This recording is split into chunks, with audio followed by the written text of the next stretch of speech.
Project KTM's in full swing. We've got it back on 2 wheels now and it's rolling good. The bearing's gone in, the space has been made up. So we've got little bits to do today. I've been speaking to one of the previous owners or someone that helped the previous owner, not too sure.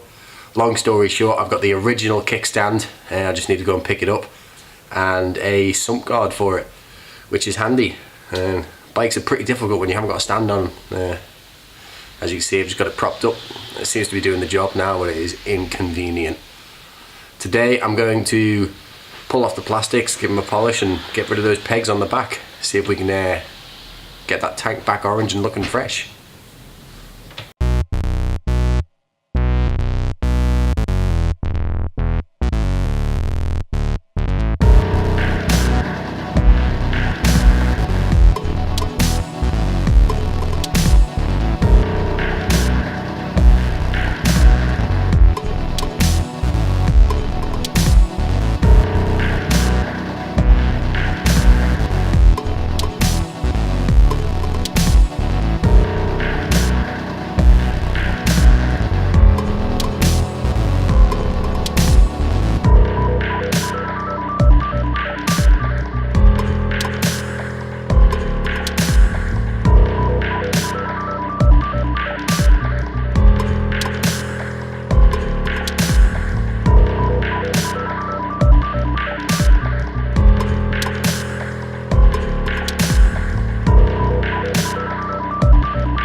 So that's plastics off, and managed to find my glasses. They were sat on toolbox.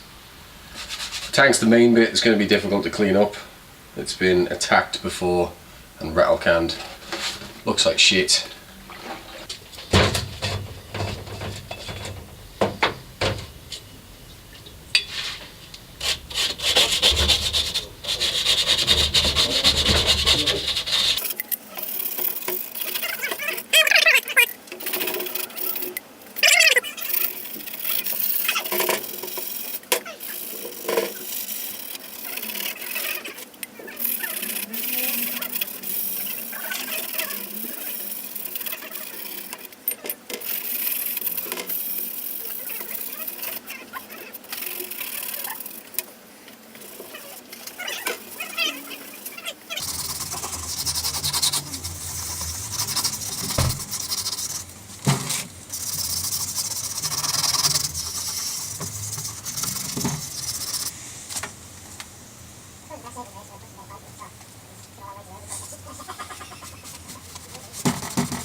Okay, so the tank's coming on alright. Got most of the paint off with this wonderful mix of thinners and old paint. I think it was used for cleaning brushes, but I couldn't find any clean stuff, so it's working treats. That's got most of the paint off. And I've then been going on to a 600 grit sandpaper with this scratch remover. I think it's just a micro abrasive paste for car paint work, blah blah blah. And we've got the panel, and that's been done on. This is one that's kind of in the middle, and this one's just been taken off with the paint, so there is some hope. It's been about 3 hours, so it's slow progress, but progress is progress. Just thought I'd show the joys of a heat gun. You got this, see the panel in the middle? This is just a heat gun. See what's going. See, it just works some wonders.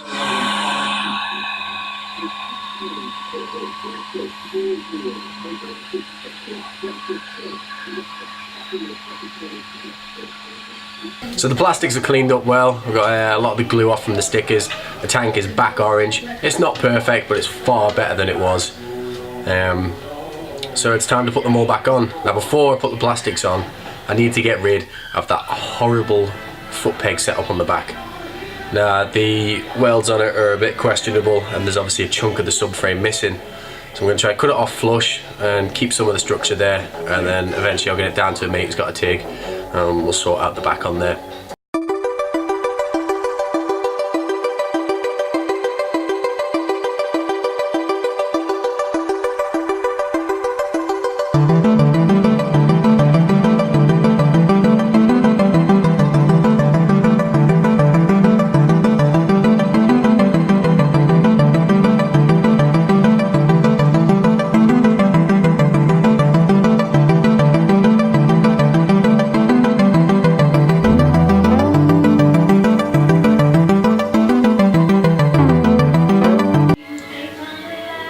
Far from ideal or perfect, but it was free, and that's what I like.